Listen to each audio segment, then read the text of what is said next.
અને હવે સમાચાર જોઈએ વિગતવાર। અમદાવાદના પાલડીમાં અશાંત ધારા મુદ્દે પત્ર લખવામાં આવ્યો। એલિસબ્રિજ એમએલએ અમિત શાહનો સીએમને પત્ર। પાલડીને જમાલપુર કે જુહાપુરા બનાવવાનું પ્લાનિંગ છે। અશાંત ધારાનો પ્લાન પાસ કર્યા વગર બાંધકામની ફરિયાદ કરાઈ છે। કેટલાક લોકો દ્વારા મકાનો ખરીદવામાં આવે છે। સિદ્ધગીરી ફ્લેટના 104 મકાન ખાલી કરવામાં આવ્યા। કલેક્ટર કમિશનરને બાંધકામ તોડવા માટે રજૂઆત કરી છે। આશ્રમ રોડનો પટ્ટો કબજે કરવાની કોશિશ થઈ રહી છે। અંદર થયેલા ગેરકાયદે બાંધકામ હટાવવાની વાત કરવામાં આવી।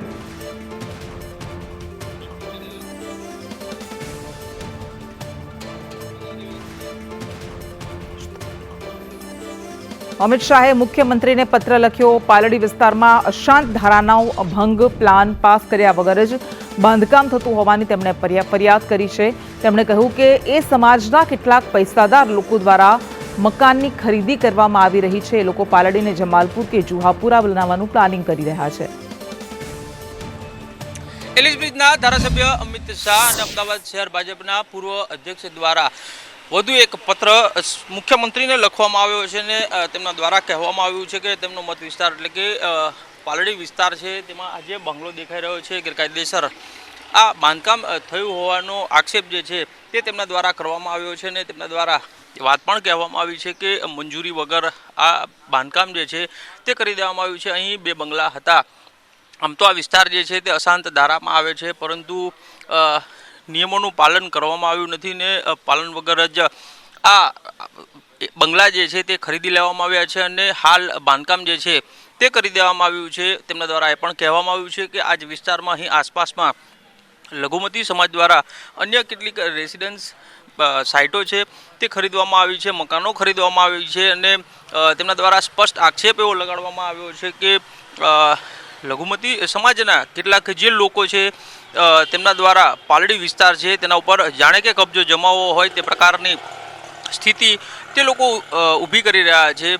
જુહાપુરા બનાવવા માટે થઈ અને તે લોકો પ્રયત્ન કરતા હોય તેવા આક્ષેપ પણ તેમના દ્વારા કરવામાં આવ્યા છે અને તેમના દ્વારા માંગ કરવામાં આવી છે કે જો ગેરકાયદેસર રીતે આ બાંધકામ કરવામાં આવ્યું હોય તો તાત્કાલિક તેને અહીંથી હટાવવું જોઈએ। કેમેરામેન ચેતન પરમાર સાથે કશ્યપ જોશી, સંદેશ ન્યૂઝ, અમદાવાદ। તો અશાંત ધારાનો ભંગ થઈ રહ્યો છે। અશાંત ધારાનો પ્લાન પાસ કર્યા વગર જ બાંધકામ કરવામાં આવી રહ્યું છે તેવી ફરિયાદ કરવામાં આવી છે। ધારાસભ્ય અમિત શાહે સીએમને પત્ર લખ્યો અને એમાં એવો ઉલ્લેખ કર્યો છે કે કેટલાક લોકો આ વિસ્તારને જુહાપુરા બનાવવા કોશિશ કરી રહ્યા છે।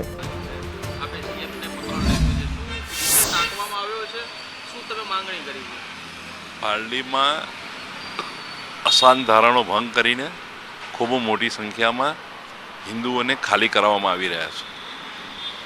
કોઈ પૈસાવાળા લઘુમતી સમાજના લોકોએ મકાનો લઈ વ્યવસ્થિત પાલડીને જમાલપુર કે જુહાપુરા બનાવવાનું પ્લાનિંગ શરૂ કર્યું છે।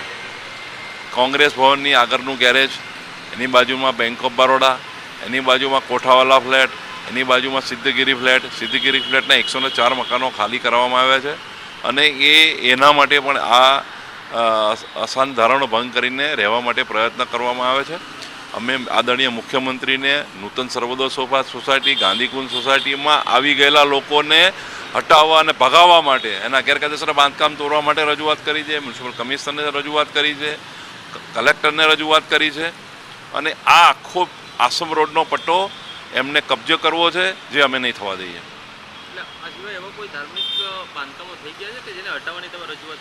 મેં અંદર ગયેલા ગેરકાયદેસર બાંધકામો જે થયા છે એની રજૂઆત કરી છે કે જે આને કારણે હિન્દુ સમાજના લોકોને ભાગવું પડે એવું છે। આપણે સાંભળ્યું ધારાસભ્ય અમિત શાહ દ્વારા કહેવામાં આવી રહ્યું છે કે અશાંત ધારાનો શું ભંગ થઈ રહ્યો છે। અમદાવાદના પાલડીમાં અશાંત ધારા મુદ્દે સીએમને પત્ર લખવામાં આવ્યો છે અને ધારાસભ્ય અમિત શાહના પત્રથી ખળભળાટ મચી ગયો છે। એલિસબ્રિજ એમએલએ એવો ઉલ્લેખ કર્યો છે કે પત્રમાં કે કોઈ પણ પ્રકારના અશાંત ધારાના નિયમના પાલન કર્યા વગર બાંધકામ કરવામાં આવી રહ્યું છે। કેટલાક લોકો આ વિસ્તારને જુહાપુરા બનાવવાની કોશિશ કરી રહ્યા છે અને અશાંત ધારાના પ્લાન પાસ કર્યા વગર બાંધકામની ફરિયાદ કરવામાં આવી છે। 104 મકાનોને લઈને તેમણે વાત કરી કે લઘુમતી સમુદાયના લોકોને એક સાથે આટલા બધા મકાનો કેમ વેચવામાં આવ્યા આશ્રમ રોડનો પટ્ટો આ કેટલાક લોકો કબજે કરવા માંગે છે. સિદ્ધગીરી ફ્લેટના 104 મકાન ખાલી કરવામાં આવ્યા છે. તો પાલડીમાં વેચાઈ રહેલા મકાનોને લઈને તેમણે આ સવાલ ઉઠાવ્યા છે. કલેક્ટર અને કમિશનરને બાંધકામ તોડવા માટે રજૂઆત કરી છે. ધારાસભ્ય અમિત શાહે આ પત્ર લખ્યો છે. તેમનું એવું કહેવું છે કે આ આખો વિસ્તાર એ કન્વર્ટ કરવાની કોશિશ થઈ રહી છે, આખો વિસ્તાર એ પચાવવાની કોશિશ કરવામાં આવી રહ્યો તેવું ષડયંત્ર દેખાઈ રહ્યું છે.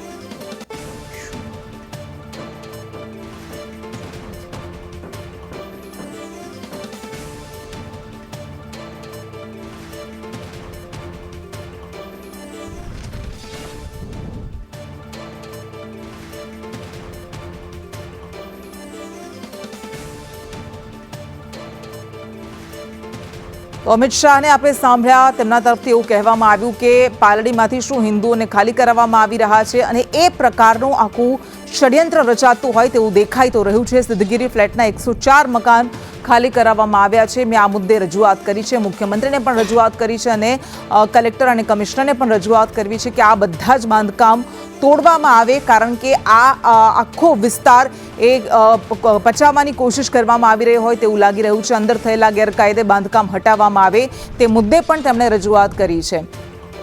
વધુ વિગત સાથે આપણી સાથે ધારાસભ્ય ઇમરાન ખેડાવાલા, કોંગ્રેસથી ધારાસભ્ય ઇમરાન ખેડાવાલા જોડાઈ ગયા છે. ઇમરાનભાઈ, આપે સાંભળ્યું એલિસ બ્રિજમાં આખા પટ્ટાને અમિત શાહ ધારાસભ્ય છે એમનું એવું કહેવું છે કે આખા પટ્ટાને જમાલપુર કે જુહાપુરા બનાવવાની કોશિશ થઈ રહી હોય એવું ષડયંત્ર ચાલી રહ્યું છે. અમિતભાઈ ધારાસભ્ય બન્યા એના પહેલા અમદાવાદ શહેરના મેયર હતા, વિરોધ પક્ષના અમદાવાદ શહેરના નેતા હતા અને આખા અમદાવાદથી વાકેફ છે.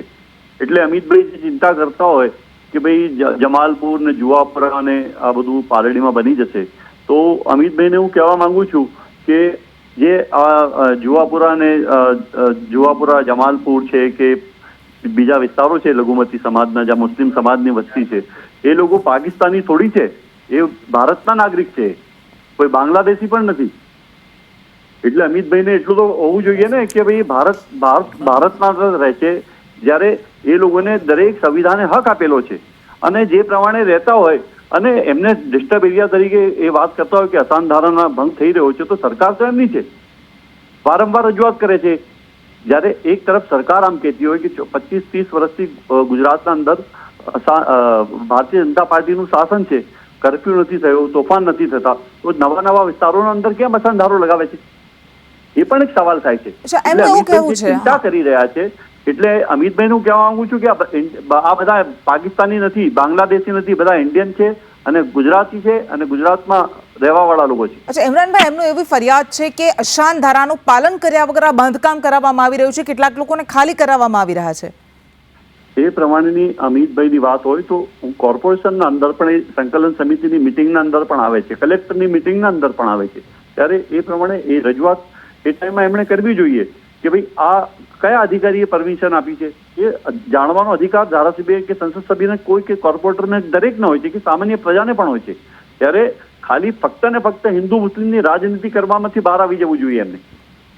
અચ્છા, તમને એવું લાગે છે કે આ માત્ર એક પોલિટિકલ એજન્ડા સાથે આપવામાં આવેલું નિવેદન છે? ચોક્કસ મને લાગી રહ્યું છે, મને ચોક્કસ લાગી રહ્યું છે કે આ પ્રમાણેનું અમિતભાઈ જે પ્રમાણે નિવેદન આપી રહ્યા છે, જ્યારે એ પ્રમાણેની વાત કરતા હોય તો હું સમજુ છું કે ગુજરાતના અંદર આજે શાંતિ, સલામતી, સુરક્ષાની વાત આપણે કરીએ છીએ. દરેક લોકોને પોતાનો હક છે જ્યાં પણ રહેવું છે. જ્યારે દેશના વડાપ્રધાન જે વાત કરતા હોય, ગુજરાત રાજ્યના મુખ્યમંત્રી વાત કરતા હોય, તો ચોક્કસ એમને જે પ્રમાણે વાત કરે છે તો હું સમજુ છું કે અમિતભાઈ એનાથી ઉપર થોડી છે. અચ્છા ઇમરાનભાઈ, પણ એમનું એવું કહેવું છે કે 104 જેટલા મકાનો એકસાથે વેચી દેવામાં આવે તો આ ચોક્કસપણે એમને શંકા થઈ રહી છે. આખા હું એ કહેવા માંગુ છું કે અમિતભાઈને જે શંકા થઈ રહી છે, 160 જેટલા મકાનો વેચ્યા છે, બરોબર છે, તો એ કલેક્ટરમાંથી પરવાનગી લેવાની હોય છે, અસાન ધારાની પરવાનગી પોલીસ વિભાગ તરફથી લેવાની હોય છે અને પછી જ પ્લાન મંજૂર અમદાવાદ મ્યુનિસિપલ કોર્પોરેશનના થતા હોય છે. જે પ્રમાણે આખી ચેનલ છે, ચેનલથી તમારે જવું પડે તો જ તમારો અસાન ધારાનો જે છે તમને સર્ટી મળી શકે છે અને તમે મકાન ખરીદી શકતા હો છો. તમારું પ્લાન મંજૂર કરાવવું હોય તો કોર્પોરેશનમાં પહેલા અસાન ધારાની એની ક્લિયર લેવું પડે છે પોલીસ ડિપાર્ટમેન્ટનું. એ ક્લિયર થયા પછી જ તમારો પ્લાન ઇન્વર્ટ થઈ શકે છે. હા, એટલે એમણે એવું જ કહેવું છે કે અશાંત ધારાનું પાલન કર્યા વગર બાંધકામ કરવામાં આવી રહ્યું છે, એ જ તો એમનો સવાલ છે. નહીં, અશાંત ધારાનો તો એ રોકવાની જવાબદારી કોની છે? ડિપાર્ટમેન્ટ કોના છે? બધા સરકાર કોની છે? તો એમની સરકારના અંદર એ રજૂઆત ના કરી શકે? અધિકારીને ના પૂછી શકે કે કેવી રીતે એમને પરવાનગી આપી છે? પરવાનગી આપવા વાળો જે પણ અધિકારી છે એ ખોટું કરતો હોય તો ચોક્કસ હું સમજુ છું કે અત્યારે જે પ્રમાણે ગુજરાત રાજ્યના મુખ્યમંત્રી ઓપરેશન ગંગાજળ ચલાવે છે એવી રીતે ચલાવવું જોઈએ. ઓકે, ઠીક છે ઇમરાનભાઈ, આભાર આપનો સંદેશ ન્યૂઝ સાથે વાત કરવા માટે. તો આ હતા ઇમરાન ખેડાવાલા, કોંગ્રેસના ધારાસભ્ય. એમનું એવું કહેવું છે કે ગુજરાતમાં શાંતિ છે તો પછી આ ભેદભાવ કેમ નવા વિસ્તારોમાં અશાંત ધારો લગાવવામાં આવે છે, અને જો અશાંત ધારાનું પાલન ન થયું હોય તો તેઓ અધિકારીઓને કે મુખ્યમંત્રીને પહેલેથી રજૂઆત કરી શકતા હતા.